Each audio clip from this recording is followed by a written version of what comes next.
따라해 볼까요? 말씀하신 대로. 네, 요 두 번째 줄, 네, 안 하신 것 같아요. 다시 한번. 말씀하신 대로. 네.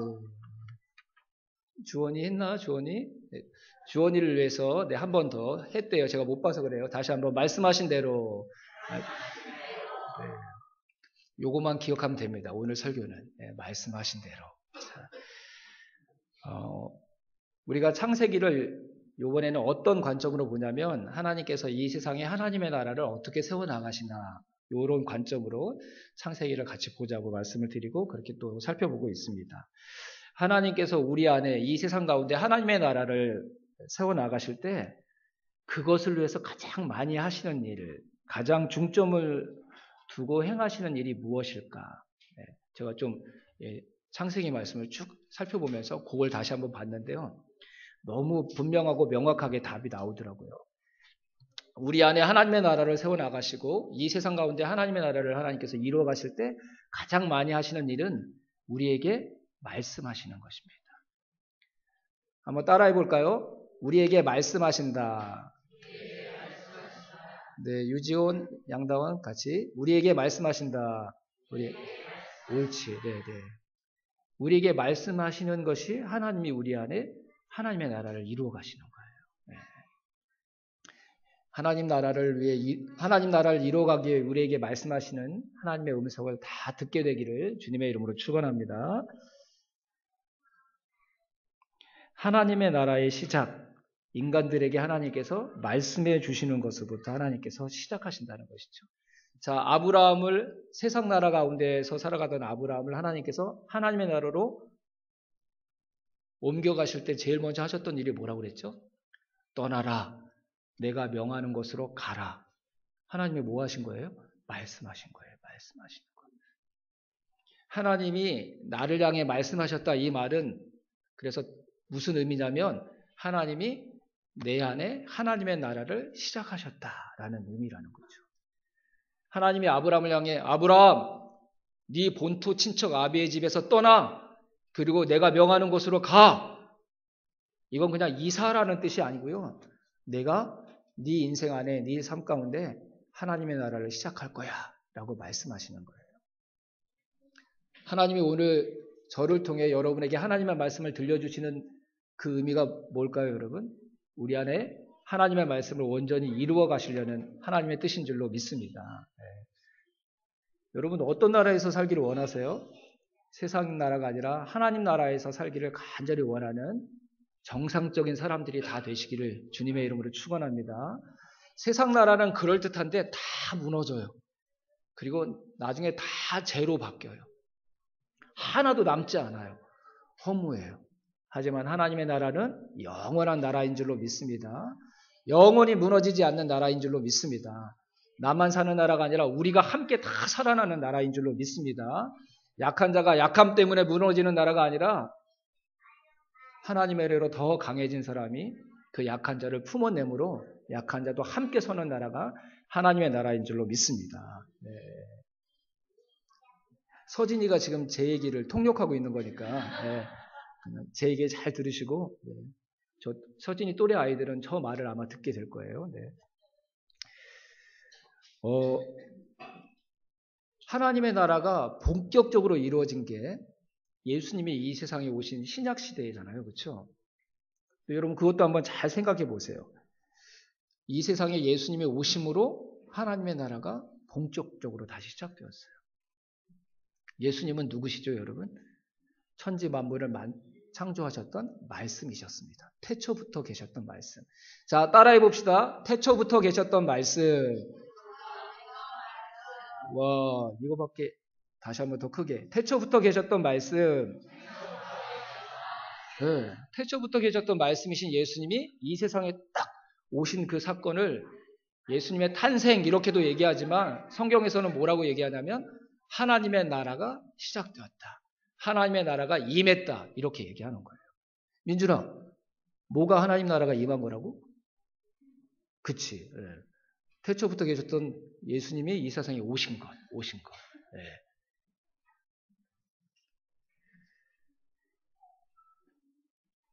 말씀이 이 세상에 오는 것, 말씀이 우리 안에 오시는 것, 그것이 하나님의 나라가 우리 안에 시작되는 것이고 임하는 것인 줄로 믿습니다.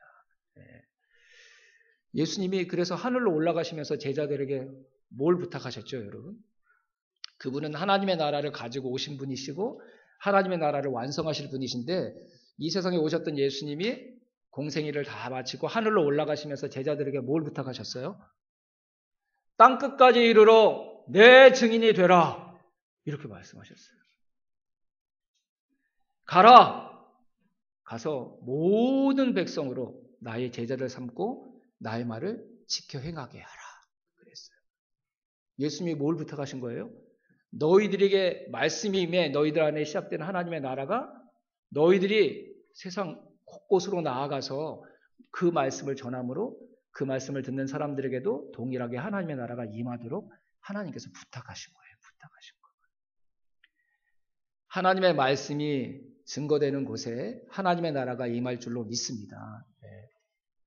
예수님은 그 나라가 완성되기를 원하시거든요. 그 나라에 더 많은 사람들이 함께 하기를 원하세요. 그래서 예수님이 사랑하는 제자들에게 또 예수님을 사랑하는 제자들에게 가서 땅끝까지 이르는 나의 증인이 되라.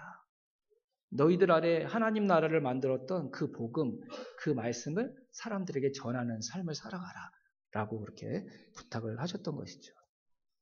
저와 여러분이 하나님 나라가 임한 인생에서 그치지 않고 다른 사람에게도 하나님의 나라가 임할 수 있도록 우리 안에 하나님의 나라를 시작하셨던 그 말씀을 우리 주변에 있는 사람들에게 전하고 나누는 자들이 다 되기를 주님의 이름으로 축원합니다. 자, 또 한 가지 우리가 생각해야 될 것은요. 하나님의 말씀이 증거되고 임하는 곳에 하나님의 나라가 시작되는데 개인적으로 하나님의 나라가 진짜 내 안에 시작됐나? 이건 언제 우리가 느끼게 되는지 이걸 좀 생각해 볼 필요가 있을 것 같아요. 개인적으로 우리가 하나님 나라를 피부로 느끼고 점점 확신을 갖게 되는 계기는 무엇일까? 하나님께서 이 세상을 향해 말씀하시지 않을 때가 있을까요, 여러분? 그럴 때는 없거든요. 하나님은 계속 우리에게 말씀하세요. 그리고 이 세상을 향해 그 말씀이 선포되게 하세요. 그러면 하나님의 나라가 임해야 되는 거잖아요. 그렇죠? 근데 하나님 나라가 잘 느껴지지 않아요. 세상에서도 그렇지만 내 안에서도 내 삶 가운데서도. 왜 그럴까요, 여러분?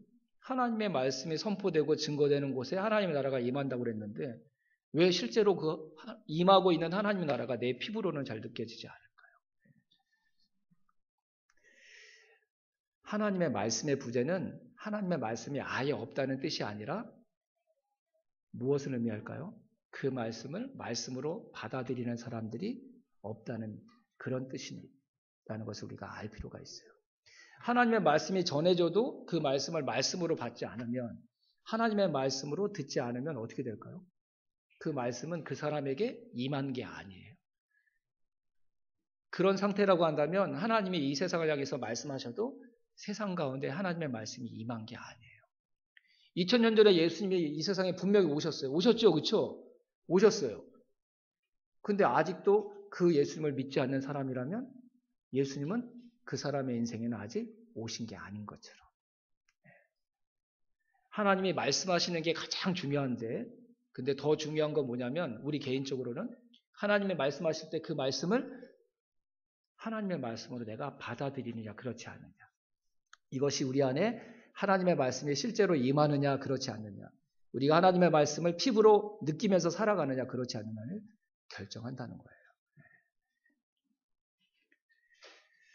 하나님의 나라가 개인적으로 언제 우리 가운데 임하느냐. 나에게 계속 하나님 나라가 임하도록 하시기 위해 말씀하시는 그 하나님의 말씀을 내가 실제로 받아들일 때, 믿을 때, 그때 우리 안에 하나님의 말씀이 온전히 임하고 실제로 임하는 경험을 하게 될 줄로 믿습니다. 하나님이 아브라함을 만나서 그 이후에 계속 하시는 일들을 가만히 보세요. 놀라운 일들이 굉장히 많았지만 하나님께서 어떤 일을 하시기 전에 항상 아브라함에게 말씀하세요. 그리고 하나님의 말씀하신 대로 그 일이 실제로 일어나요. 오늘 본문도 그거죠. 75세가 되었던 할아버지 아브라함에게 너를 통해 아들이 태어날 거야. 인간적으로는 잘 믿겨지지 않지만 그래도 아브라함이 믿으려고 노력을 했어요. 근데 실제로 100살이 되었을 때 도저히 인간적으로 아들을 낳을 수 없는 나이였는데 하나님께서 이삭이 태어나도록 하셨어요. 근데 그때 그 일을 뭐라고 얘기하냐면 성경이 이삭이 아브라함이 100살 때 태어났다 이렇게 얘기하지 않고 오늘 말씀을 보면 뭐라고 그러시냐면 말씀하신 대로 이삭이 태어났다. 약속하신 대로 이삭이 태어났다. 이렇게 얘기하고 계시는 거예요. 하나님께서 아브라함에게 자꾸 이것을 가르쳐 주시려고 하는 거예요. 그냥 이삭이 태어난 놀라운 사건이 아니라 이삭이 태어난 그 사건은 하나님이 말씀하셨던 것이고 말씀하신 그대로 일어난 사건이라는 것을 알려주시는 거죠. 그래서 하나님은 놀라운 분이셔. 100세가 된 할아버지 몸에서도 아들이 태어날 수 있게 하시는 분이야. 이걸 믿게 하시기도 원하시지만 하나님이 아브라함에게 정말 주고 싶은 믿음은 뭐냐면 하나님이 말씀하시면 우리의 생각으로는 그렇게 안 될 것 같은데 어떻게 된다는 걸 알려주고 싶으신 거예요. 그대로 된다. 그대로 된다. 하나님의 말씀은 내 생각으로는 도저히 그렇게 되지 않을 것 같지만 그런데 그대로 된다. 이걸 아브라함에게 믿음으로 하나님께서 심어주고 싶으신 거예요. 소돔과 고모라 성이 멸망당할 일을요. 그 계획을 하나님께서 먼저 아브라함에게 알려주셨어요. 소돔과 고모라 성이 너무 악해서 내가 유황불을 내려서 그 성을 싹 불태워서 없앨 거야. 아브라함에게 미리 알려주셨어요. 알려주신 이유는 아브라함이 그 소돔과 고모라 성을 위해서 간절히 기도하라. 자기의 문제가 아닌데도 그 사람들을 불쌍히 여기며 기도하는 사람이 되라고 미리 알려주셨어요. 근데 그것보다 더 중요한 일이 뭔지 아세요? 실제로 하나님께서 말씀하시면 소돔과 고모라 성이 하나님의 말씀하신 대로 멸망당한다는 사실을 아브라함에게 가르쳐 주시기 위해서 미리 알려주신 거예요. 그 소돔과 고모라 성이 하늘로부터 유황불이 내려서 멸망당하는 모습을 하나님께서 아브라함을 통해서 직접 보도록 해주셨어요. 소돔과 고모라 성이 멸망당하는 모습을 보면서 아브라함이 무슨 생각을 했을까요, 여러분? 참 불쌍하다, 안타깝다 이런 마음도 들었지만 하나님이 말씀하시면 정말 그대로 되네. 이걸 깨달았을 거예요. 소돔과 고모라 성 안에 있는 사람들은 아무도 안 믿었어요. 이렇게 우리가 잘 살고 있는데, 이렇게 즐겁게 살고 있는데 무슨 이 성이 망한다고? 심지어 소돔과 고모라 성에 살고 있었던 롯의 가족들도 잘 안 믿었어요. 근데 어떻게 됐어요, 여러분?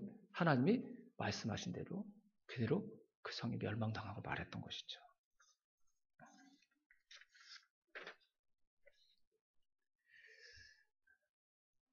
하나님이 우리에게 어떤 믿음을 심어주시냐면요.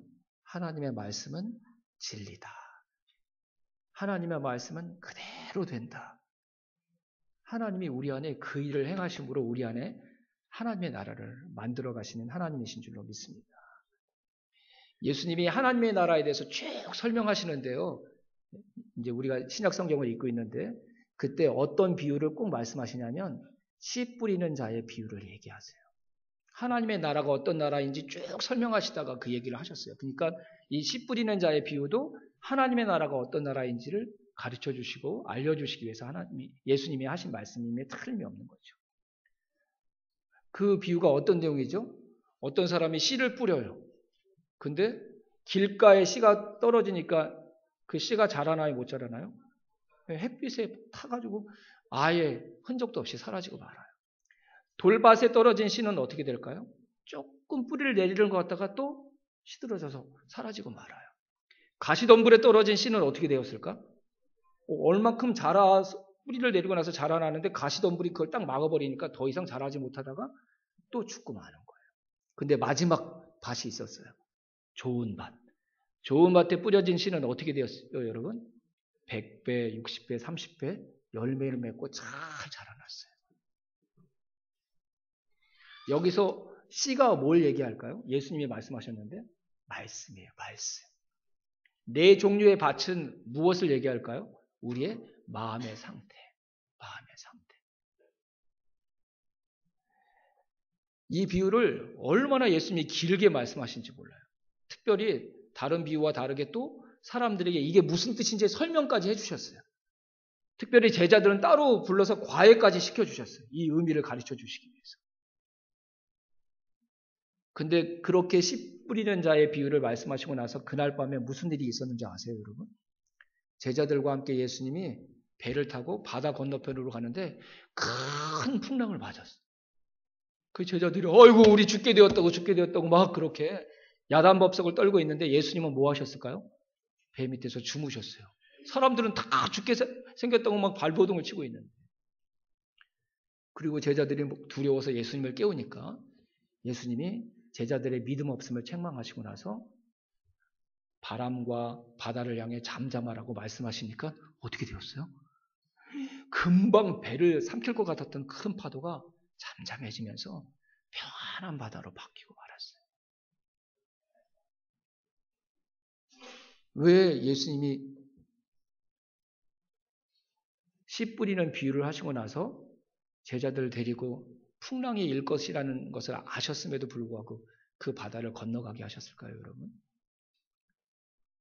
저는 제자들이 어떤 믿음의 상태인지 깨닫게 하시기 위해 제자들의 상태를 스스로 보게 하시기 위해서 그 풍랑이 있는 바다를 향해 제자들을 데리고 주님이 가셨다고 생각합니다. 그 배 가운데 예수님이 함께 계셨어요. 근데 제자들의 마음속에는 예수님이 계시지 않았어요. 바람과 풍랑도 말씀 한마디로 잠잠케 하실 수 있는 예수님이라는 것을 제자들이 믿었다면, 그 말은 그 예수님을 내 안에 진짜 간직하고 소유했다면 풍랑이 일어나도 제자들은 두려워하지 않았을 텐데 예수님이 함께 계셨음에도 불구하고 풍랑을 만나자 걱정하고 두려워하고 말았던 것이죠. 너희들의 상태가 어떤 상태인지 봐라. 그리고 나를 너희들 밖에 두지 말고 너희들 안에 진짜 믿는 너희들의 구주로 나를 받아들여라. 예수님께서 그 교훈을 이 사건을 통해서 주고 계시는 것이라고 믿습니다.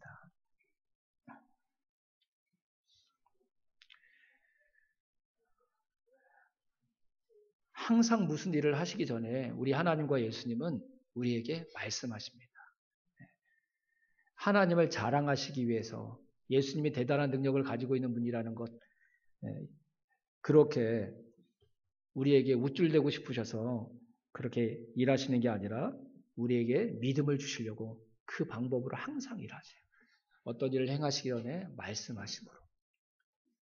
우리에게 주시고자 했던, 만들고자 했던 믿음이 그럼 어떤 믿음이라고요?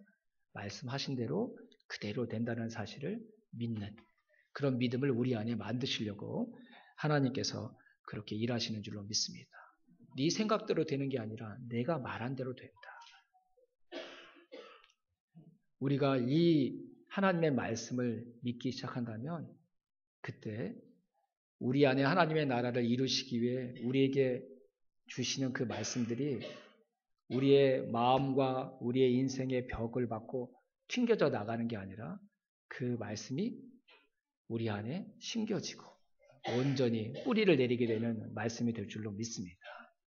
자, 어렵지 않으니까 한번 대답해 보세요. 하나님의 말씀이라는 씨가 뿌려졌어요.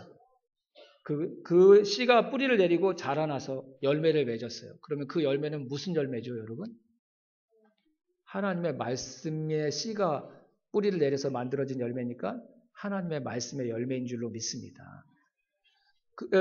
그 말씀이 누구의 말씀이에요? 하나님의 말씀. 그러니까 그 열매는 누구의 열매일까요? 하나님의 열매. 그 말씀은 어떤 나라를 위해서 우리에게 뿌려진 말씀이에요? 하나님 나라를 위해서 뿌려진 말씀. 그러니까 그 열매는 어떤 나라의 열매가 될까요, 여러분? 하나님 나라의 열매가 되는 거예요. 하나님은 우리 안에 하나님 나라를 우리보다 더 간절히 이루시기를 원하시는 분이신 줄로 믿습니다. 그걸 위해 하나님께서 그것을 위해 우리에게 무엇을 하신다고요? 말씀의 씨를 뿌리시는 거예요. 계속 말씀의 씨를. 그리고 그 말씀을 우리가 온전히 받아들일 수 있도록 우리에게 먼저 말씀하시고 그 말씀하시는 것을 우리 안에 이루어 가시는 분이 하나님이신 줄로 믿습니다. 하나님의 말씀은 그대로 된다라는 이 사실을 우리 모두가 믿게 되기를 주님의 이름으로 축원합니다. 그래서 하나님께서 저와 여러분의 인생을 향해 뿌리시는 모든 말씀의 씨앗들이 우리 안에 온전히 뿌리 내려서 자라게 되는, 그래서 우리 안에 하나님의 나라가 그 말씀의 씨가 점점 자라는 것처럼 점점 자라가고 커져가는 선한 은혜가 있기를 주님의 이름으로 축원합니다. 그래서 우리가 해야 될 가장 중요한 일이 뭔지 아세요, 여러분? 일단 그 씨가 나에게 뿌려지도록 해야 될 거 아니에요. 그렇죠? 그래야 되지 않겠습니까? 그 씨가 내 안에 하나님의 나라를 만들어가는 씨니까. 그래서 말씀을 들을 수 있는 자리, 말씀을 볼 수 있는 시간, 그 기회를 더 많이 만들어가는 것. 그게 우리 안에 하나님의 나라를 이루어가는 가장 중요한 우리의 선택이 되고 결단이 될 줄로 믿습니다. 말씀 앞에 더 자주 갑시다.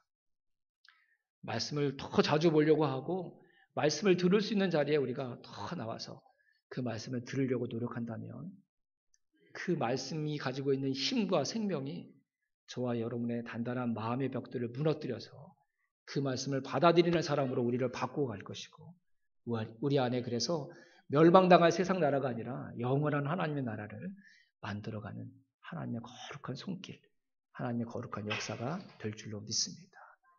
서로에게 우리가 그렇게 격려하고 권면했으면 좋겠어요. 우리 말씀 앞에 더 같이 함께 나갑시다. 같이 우리 말씀을 봅시다.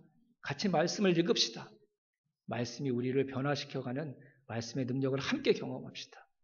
저와 여러분들이 올 한 해 그래서 그 말씀의 씨앗을 다 받아들여서 우리 안에 하나님의 나라가 크게 임하는, 크게 성장하는 귀한 성령의 역사가 우리 가운데 나타나게 되기를 주님의 이름으로 축원합니다.